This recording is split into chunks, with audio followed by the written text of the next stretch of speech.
We can't see it, doesn't mean it's there. Like there's an energy thing here conveying my invisible signal into sound.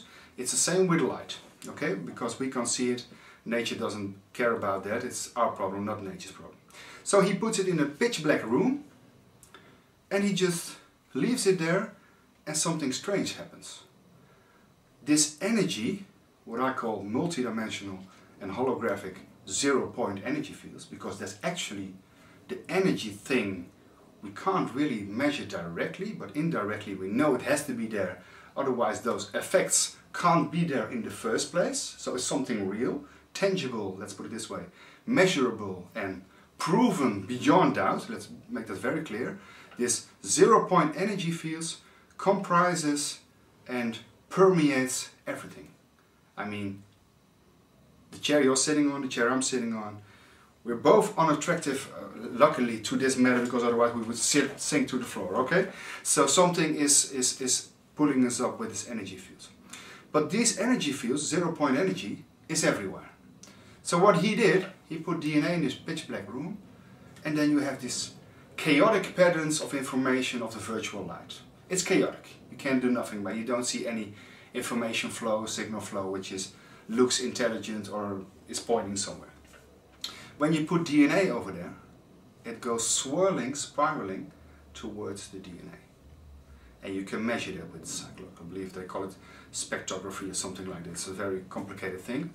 But actually, the zero-point energy fields were measured by Gurdjieff, went to the DNA.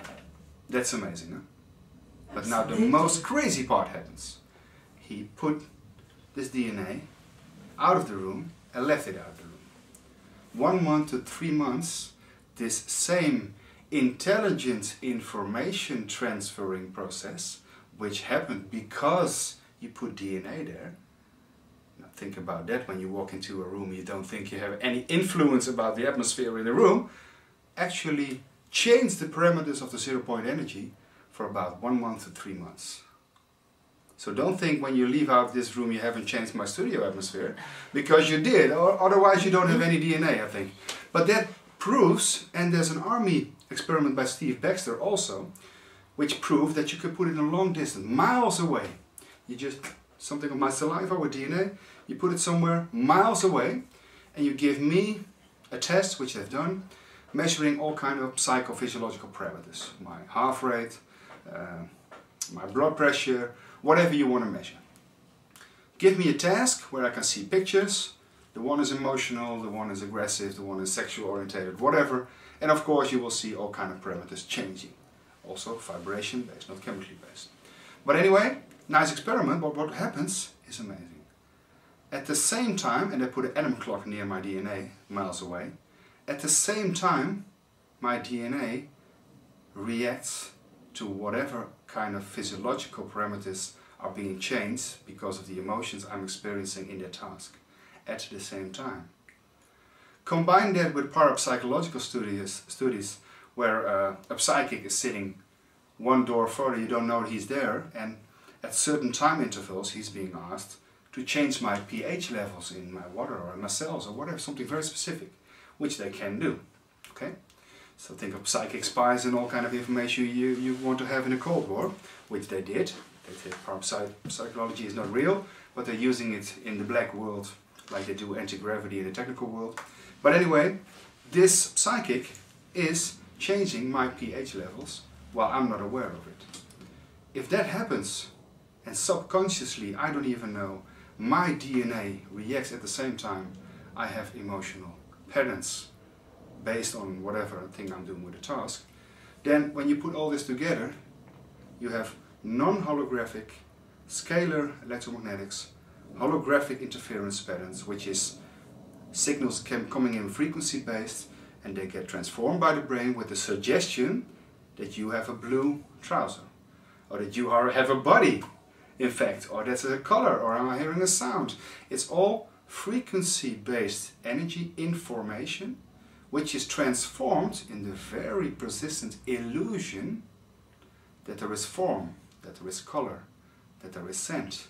Because I'm saying that all sound which you are hearing right now, here is from another energy dimension than what you're hearing in your ear after it's being transformed. This is the multidimensional sound, which is in the multidimensional energy world, but we, our brains, are transforming stations for frequency-based information, which creates our perception, creates our reality. But the real reality is out there in this all-permeating and all-compromising energy field, which we now call zero-point energy, but the ancients might have called it chi or prana, or what's the other names, quintessence, vril, orgon, art, or whatever. So in the occult world we see that everything is sound, light and energy based, and we now see it in medicine and in scientific proof as well.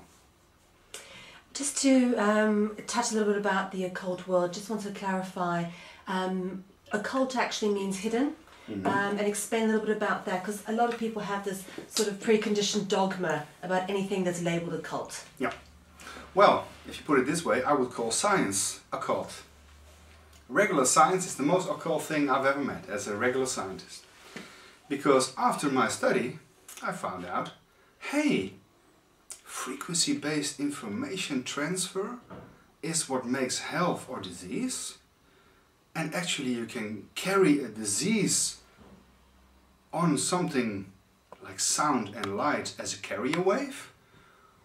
Wait a minute, I thought disease was caused by viruses and bacteria and maybe bad people. But by sound and light, wait, you can also heal with the same modalities. How does it work? I've not seen a word about electromagnetics, sound, light and energy fields, holographic realities. Not a word in the textbooks I have been